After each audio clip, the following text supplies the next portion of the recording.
This episode is sponsored by Smart Travel, a new podcast from NerdWallet. You know that one friend who always finds the best travel deals, picks the right cards, and somehow ends up in first class for the price of coach? How do they do that? Well, Smart Travel is like that friend, but in podcast form. They cover all things travel finance, like which travel cards earn their keep and which are just heavy, shiny metal, and planning group trips that won't ruin your budget or your friendships. So travel smarter and spend less. That's the key with help from NerdWallet. Follow Smart Travel wherever you get your podcasts. Armchair-Explorer is a part of the Voyescape podcast network. Check out all of their shows from around the world at voyescape.com. I was in this hospital in Vietnam in like the ER, and I started just like coughing up blood.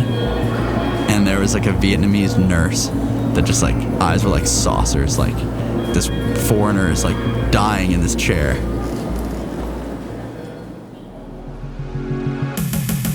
Hey guys, welcome to Armchair Explorer. I'm Aaron Miller. I'm a travel writer and your host. And today we're going on an epic journey, one of the longest bike rides in history, through lightning storms and blizzards, mountains and stifling heat.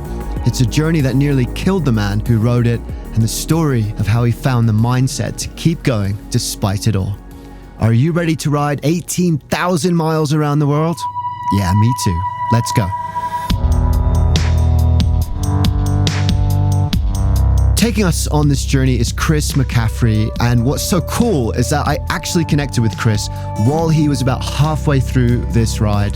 He reached out to me on Instagram to say he was listening to the pod while he was riding and was inspired by some of the stories he heard, which is so cool. And also, he lives in Boulder, which is just around the corner from me. So obviously, I said, as soon as you get back, mate, you've got to come in and tell your story. And maybe, who knows, someone out there riding around the world or trekking around the world or doing some mad thing somewhere is listening to this, and Chris's story will inspire you, and then the whole thing would have come around full circle in a really, really beautiful way. So I'm excited to share his story, and you can share his story too, because although this journey has ended, Chris is a proper adventurer to his core, so there's lots more to come. His Instagram is Chris in the Cold. He's an awesome guy, as you're about to hear, so go and follow him, check that out, Chris in the Cold. But don't worry about that right now, because the adventure is about to begin, and the inspiration for this bike ride began in the water.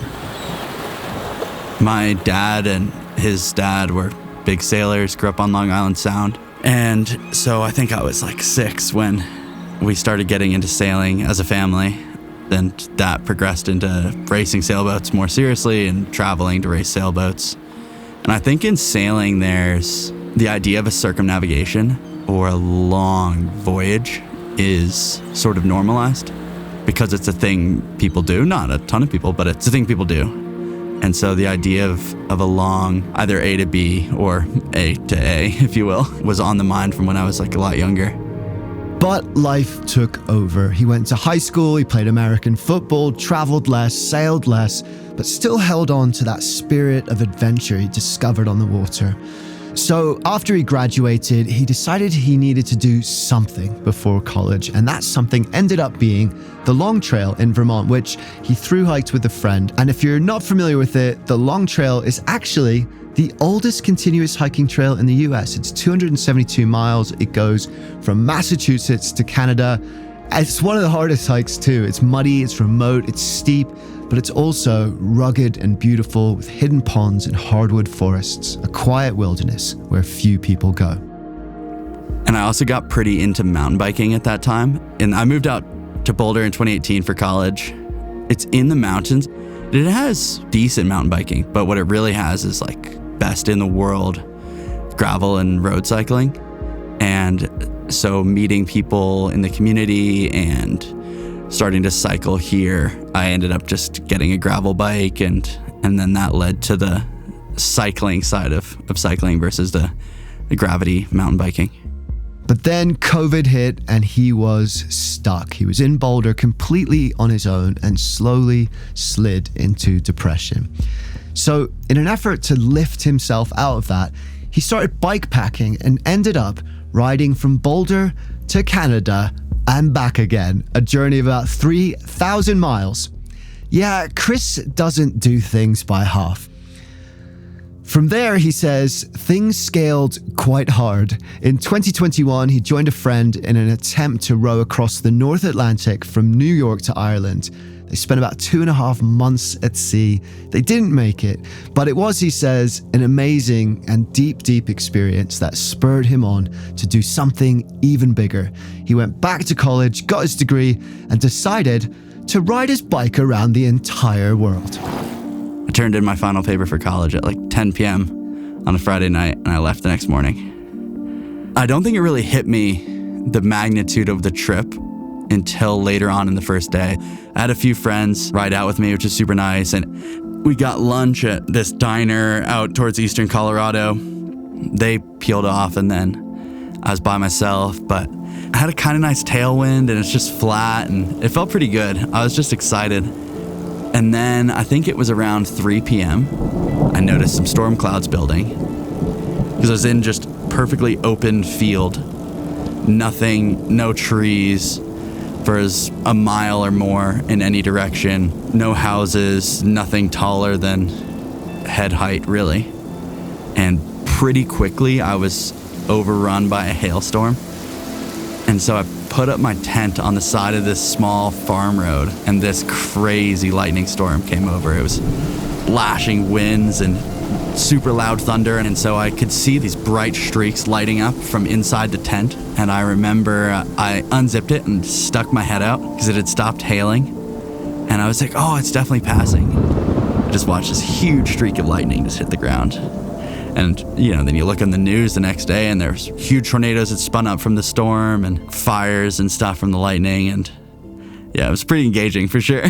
And that is the universe saying, literally, welcome to your adventure. Going across the Midwest, he continued to have weather issues, long 12-hour days in the saddle, getting off at about 11 o'clock at night, just trying to cover as much distance as possible. After about a week and a half, the flooding began.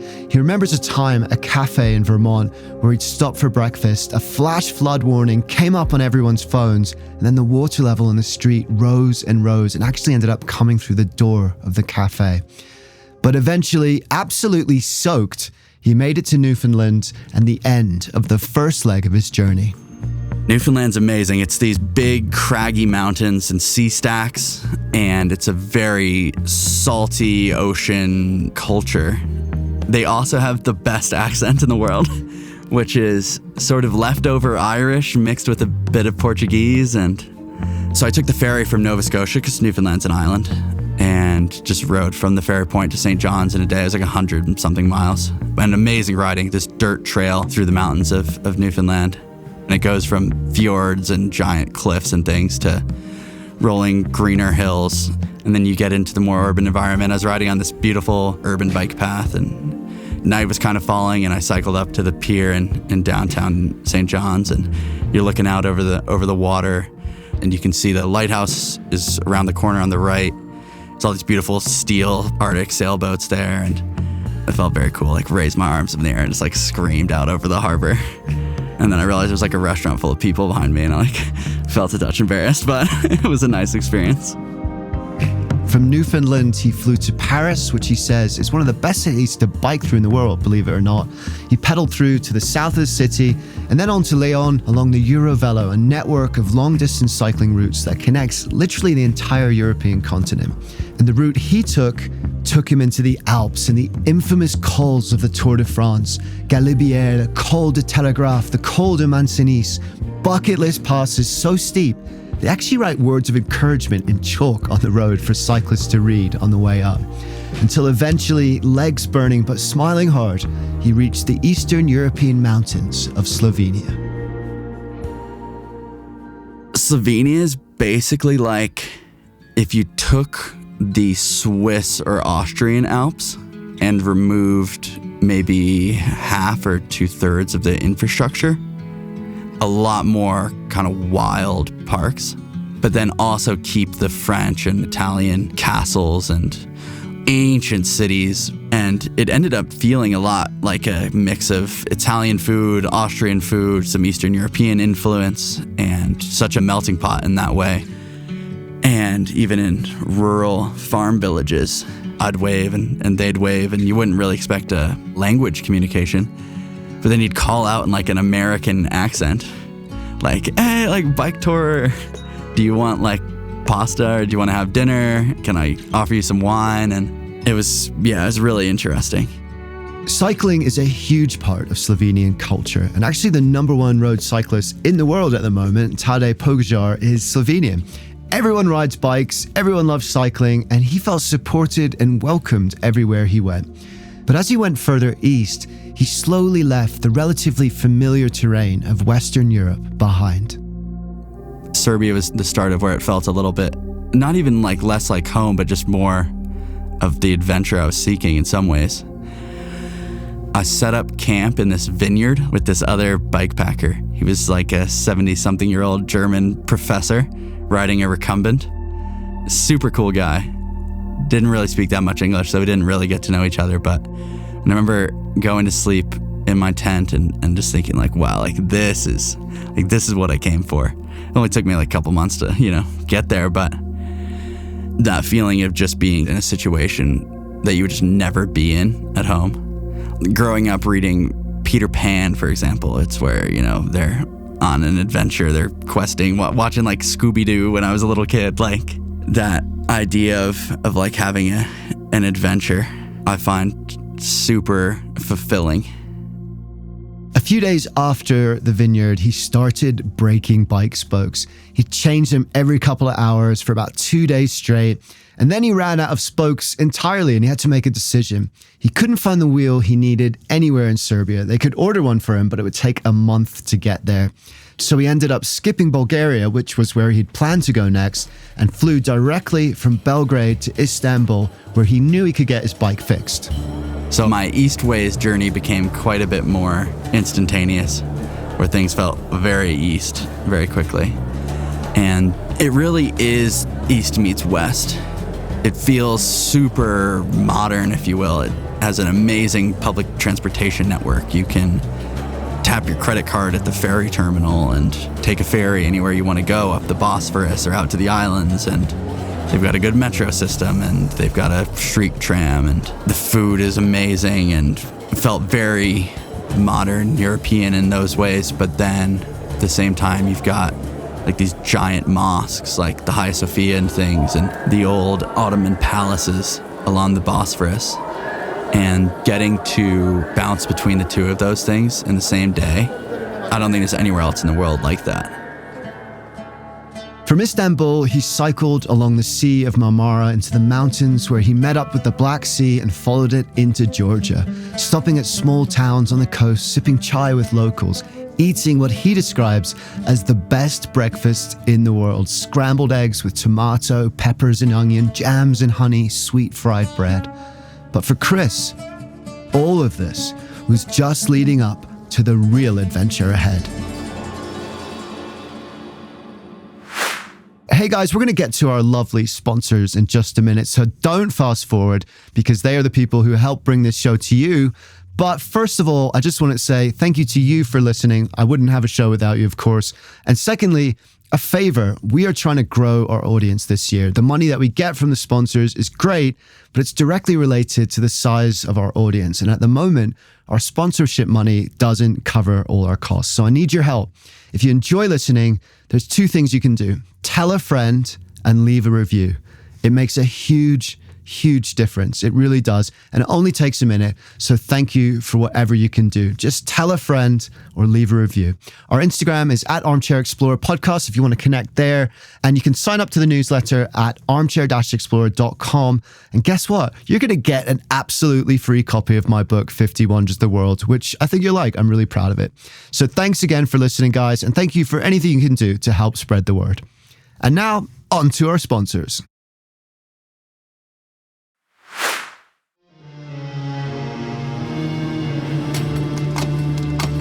The whole rest of the ride was basically just to add context to getting to cycle across Central Asia.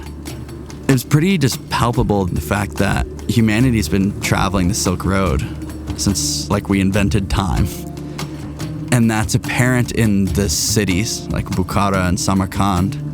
But also to get there is like 1,000 some odd mile journey across an empty desert.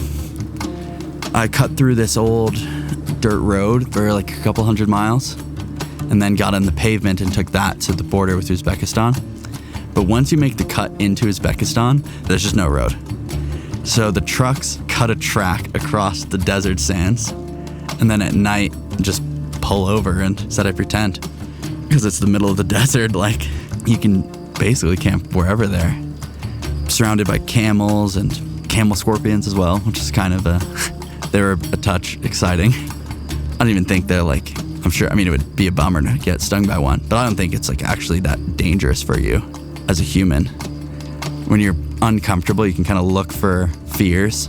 And I was definitely doing that with the scorpions. And then after like one day, you just get used to it and then just like empty your shoe out before you put it on. It was fine.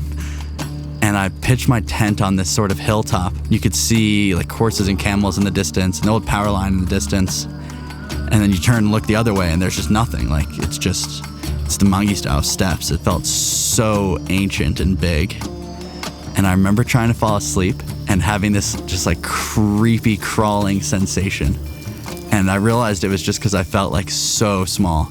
It felt like being in the middle of the ocean by myself. From there, the original plan had been to ride into China and continue on all the way to Hong Kong. But he couldn't get the visa he needed, and the border from Kyrgyzstan into China had been closed for months with no guarantee when it would reopen. So instead, he set his sights on Dushanbe in Tajikistan, which happened to be Boulder's sister city. I cycled from Samarkand to the Tajik border and then began the 3-day climb up into the highest pass that I was going over in the Fan Mountains, which was pretty full on for sure.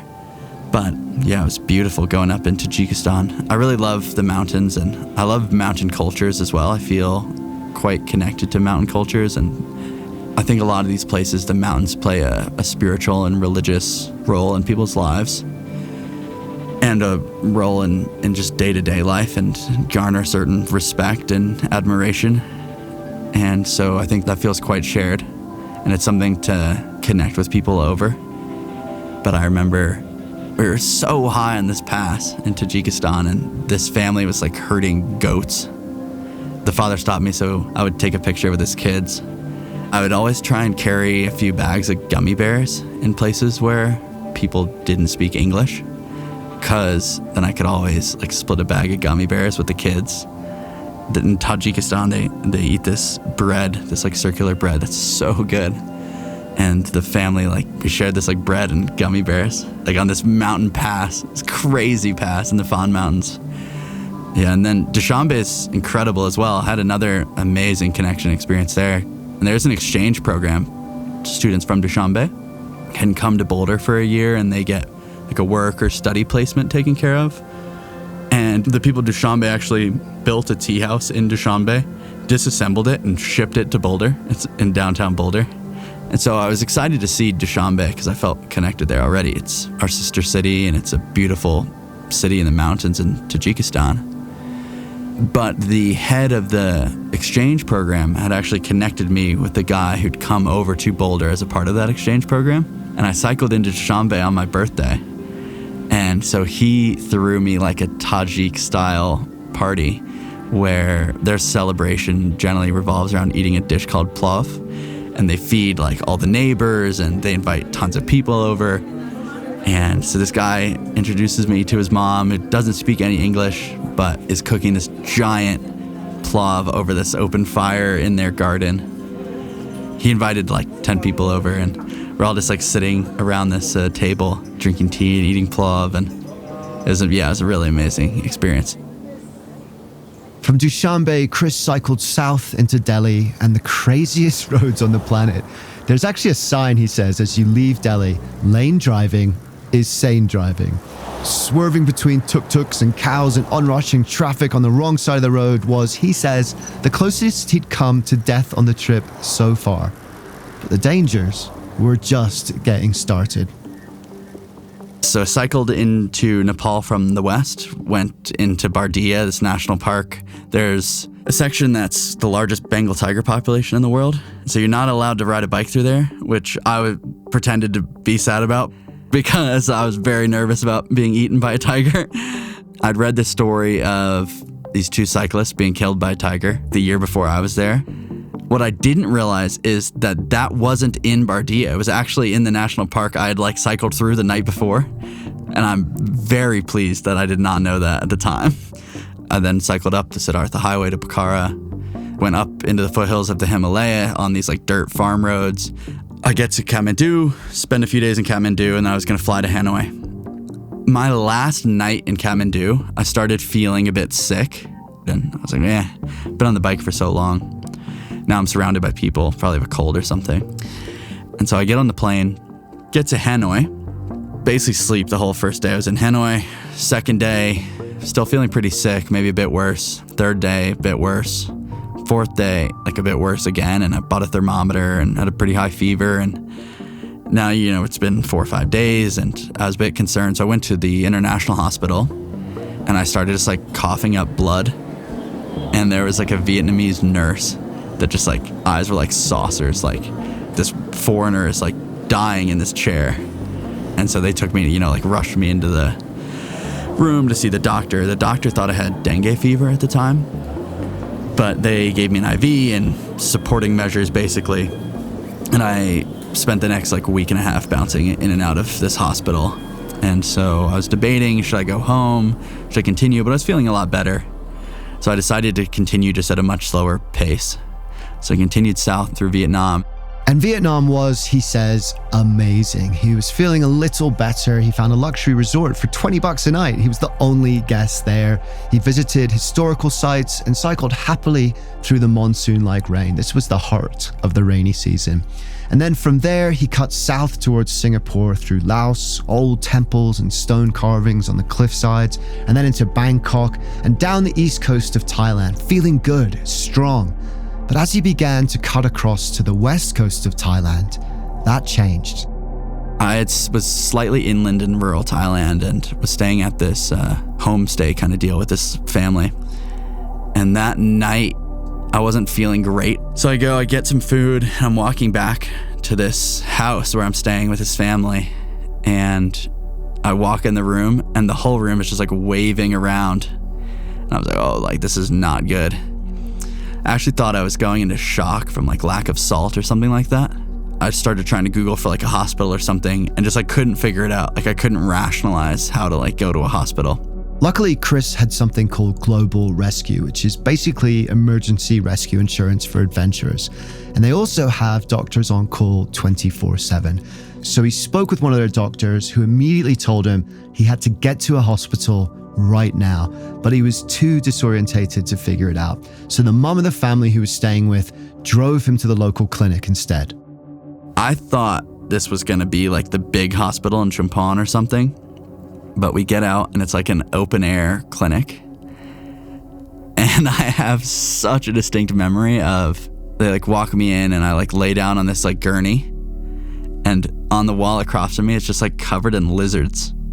And I was oh, I'm definitely gonna die. And then I don't remember anything else from that night. I think I either fell asleep or blacked out. But I woke up the next morning and I remember being so surprised. I was just so pleased that I was awake. It was pretty palpable, oh my God, I can't believe I made it. And then I looked and the mom of the family was standing next to the bed. She'd spent the whole night standing there and didn't speak any English, but was just so concerned. And so that felt quite supportive as well. They gave me some salt and sent me back with the family, and the family let me stay with them another 2 or 3 days. And then I had the real decision to make.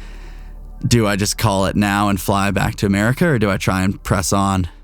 He rationalized that he'd been through the worst of it already. The section of the route coming up would be less rural, the infrastructure would be better. And so he made the decision to continue, but it wasn't easy. He was exhausted. He was still struggling to eat. He felt disorientated and nauseous. He had vision issues. But somehow he battled through another 750 miles to Singapore, where he would take a plane to Australia. But when he landed in Perth, he started to feel even worse. I was just so obsessed with getting to Singapore that I think like the mind over body thing, like I just like forced my body into a managing state.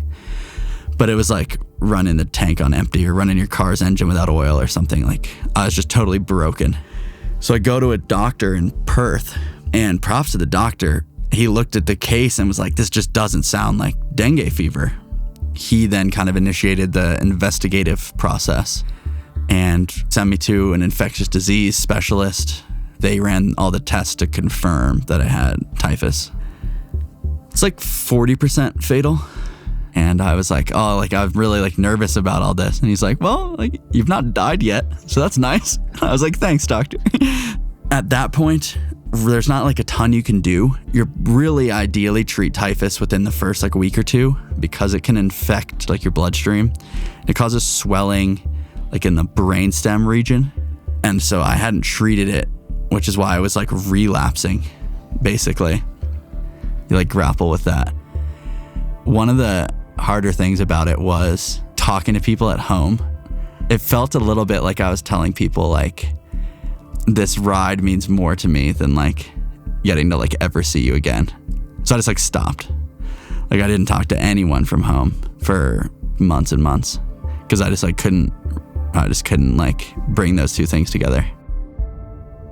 Chris says that if he hadn't been alone, if he'd been there with friends and family, he wouldn't have been able to continue the journey, which is kind of counterintuitive if you think about it. Most of the time, it's the encouragement and support we get from those around us that spur us on in those tough times. But for Chris, it became a very personal thing. He had to dig down deep inside himself and find the strength alone to continue. It took him 3 months to recover enough so that he was ready to start pedaling again. He flew to Sydney, took the train to Melbourne, and started riding north along the coast. I had this feeling of like, yes, it's going to be so chill. Like I'm going to stay in all these nice towns and then I'm going to go back to America and I'll be around people I know. And it's it's like, we're going to coast. But I was just like so broken that like riding was just physically so hard.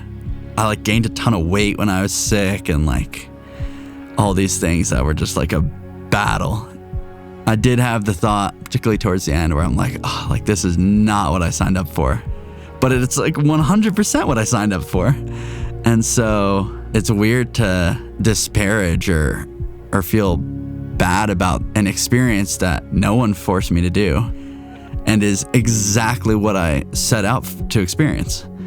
And so I really like hung on to that for that last while of just appreciating like what I was getting to experience. That attitude is indicative of what Chris is all about. Most people talk about discipline. Chris talks about positivity. That's what got him through, he says, because in the end, the discipline he needed wasn't to keep pedaling. It was to keep reminding himself why he was doing it. It was the discipline to be grateful when times were hardest and hopeful when they were dark. And it was that attitude that carried him over the ocean to LA, across the west to the Rockies, and the final push home. We got this huge blizzard in Colorado. I was coming through like Fruita, Grand Junction, Western Colorado, and we're just watching the storm on the horizon. It started snowing heavily going over Vail Pass, which is this high mountain pass in Colorado. I think we got like 15 inches of snow that day. So I was just cycling like through this blizzard, stopped and bought ski gloves and like ski bibs in full ski gear, covered in snow. And then I rode down to Golden and then up to Boulder in the final day, like still in a snowstorm. There was probably 4 hours before I finished. I called the owner at Full Cycle and I was like, I'm not going to make it. Like, I'm not going to finish this ride. He was like, well, you know, like we support you. Like, I think you got this. But I was just riding like through deep snow and it was a battle for sure. But the snow let off about 15 miles south of Boulder and rode back to Full Cycle, and a bunch of people were there to see me in, and yeah, it was lovely. 18,100 miles, 900,000 feet of climbing, that's 31 Everests to me and you, 17 months of pedaling on the road, and 2 near-death experiences later, he made it back to where he started. But it didn't feel like what he expected. I felt much more this overwhelming feeling of relief and gratitude and joy and all those things, cycling into St. John's or cycling into Singapore or cycling into Brisbane, than I did cycling into Boulder. I think it's because in my head, I was gonna get these last few days to kind of revel in it, and I didn't. Partially because of the weather, partially because I was just pretty sick and in rough shape. But also it felt like the other finishes, if you will, the end of these long crossings, I was just by myself, and that felt like they were purely for me in a potentially selfish way, but in some ways I felt like that allowed me to experience it more. Finishing the trip was it was for myself, obviously, but it was also for other people, everyone that had supported me and followed along, and it was an amazing experience getting to finish and see all these friends that had come out and meet all these people that had followed my ride and I'd chatted with online but had never met before. But it was quite different than the sort of solo feeling of sort of finishing a ride in this exact spot in the harbor in St. John's, other than it's special for me. Whereas full cycle, my start and finish line, that was the finish line. This morning I was on this ride, and this evening I'm not anymore. And part of that, I think, is also just a lifestyle thing for that last kind of month or so, when I realized riding a bike around the world, or bike packing day to day, or going on a gravel ride around town, or going on a ski tour, or going kayaking, they all kind of feel the same. And so, yes, the around the world was ending, but I went on this wild ski tour yesterday, and it was so fun, and those things aren't going to stop.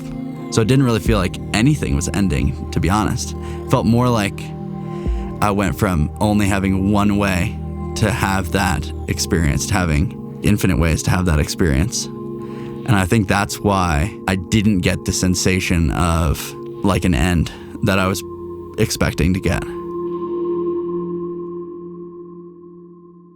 There's a quote in the book The Alchemist by Paulo Coelho. It's an absolutely beautiful book, by the way. And the story, without spoiling it, is about finding your personal legend. Remember that wherever your heart is, there you will find your treasure. I love that quote. And it reminds me in some ways of what Chris's journey was about too. He set off around the world to do something big, something epic, something that would define him and write his own personal legend. But at the end of the journey came the realization that legends don't have to be written in epic tales. They can be written every day, in any way you choose. That journey taught him where to find his strength. He found it lying there alone in a clinic in Vietnam, thinking he was about to die, and then later in Perth, discovering that he might. He found it in a determination to ride across continents when his body wanted to give up. He found it in the mountains of the Far East and the blizzards of home. But that strength didn't come from where you might expect. There are people out there that have found incredible success in ultra running and things by being tough and nails hard and disciplined and preaching that discipline. And a lot of these figures that we see that have kind of been uplifted in the media and things are preaching that attitude. And it just doesn't work for me. I am not a particularly tough or hard person. But when I told myself, the alarm goes off and it's, oh, you have to get out of bed right now. You're soft and lazy for not getting out of bed and getting on your bike in the next 5 minutes. I can't do that every day. I can't make that happen. But what I can do is wake up in the morning and be I'm going to stop for a coffee in 10 miles. And that coffee's going to taste so good because of that. And thinking those thoughts would get me out of bed way quicker than trying to discipline myself into getting out of bed to get on the bike. And I could ride way further. And I could ride way more day after day after day after day by using positive self-talk versus trying to negatively reinforce behaviors. I'm still trying to figure out how to apply it in daily life because I love riding my bike. It's quite easy to convince myself I'm going to have a great time riding my bike. Maybe it's a bit harder to convince yourself to do your taxes. I think there's of course a place and time for that discipline and hard work mindset. And that can take pretty much everyone quite far. But in my experience, the positive self-talk has a much higher ceiling or doesn't have a ceiling at all. And so it doesn't need to be getting on your bike to ride 100 miles. Even for myself, it doesn't need to be getting on the bike to ride 100 miles. It could be tidying up my house. But relying on speaking positively to myself and generally speaking positively to ourselves and to other people, I think offers a lot more potential than relying strictly on being tough. Here's another quote from The Alchemist. Everyone on earth has a treasure that awaits him. The question then is, how do we find it? And there are lots of answers to this, and all hold some truth. There are lots of places to look, and all have something to teach. But what Chris realized on this 18,000-mile journey around the world in search of his personal legend was that the way to find it was not in the discipline to keep going, but in the discipline to keep finding joy in the search, one pedal at a time.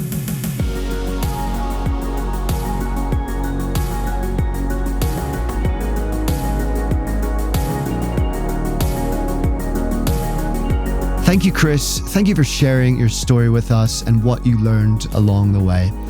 Guys, go and connect with him right now at Chris in the Cold on Instagram. I'll put it in the show notes as well, at Chris in the Cold. Awesome guy to follow. And thank you to all you guys too for listening and continuing to support the show. I'd love to hear from you at armchair-explorer podcast on Instagram. What's your personal legend? Let's talk about that. What does that mean to you? And you can also go to armchair-explorer.com to sign up for the newsletter and get my book, 50 Greatest Wonders of the World, absolutely for free. So please go ahead, hit that subscribe button and follow the show. If you don't, you're going to miss the episodes. The evil algorithms are going to kick us off your feed, which would be very, very sad. So until next time, remember, everyone in the world has a treasure, and wherever your heart is, that is where you're going to find it. So stay positive and keep looking for it, because the more we look for wonder in the world, the more the wonder of the world becomes a part of who we are. Dare to be truly alive. Armchair Explorer is produced by Armchair Productions. Find our other shows at armchair-productions.com. I'm Aaron Miller. I wrote this episode along with Jason Patton, and Charles Tyree did the audio editing and sound design. I'll see you next time.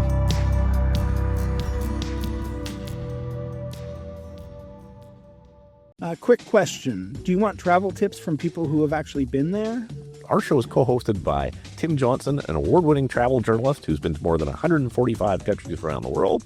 And I'm David Brody, the other co-host who's been travel podcasting for 20 years while traveling to 50-plus countries around the world. In about 10 or 20 minutes per show, we break down a destination with the kind of insight you usually only get from long guidebooks or hours of research. So if you want expert advice, zero fluff, and travel inspiration that you can actually use, search for Travel in 10 wherever you listen to podcasts, or you can also find us at boyescape.com. Hi, I'm Pauline Fromer, host of the Fromer's Travel Podcast.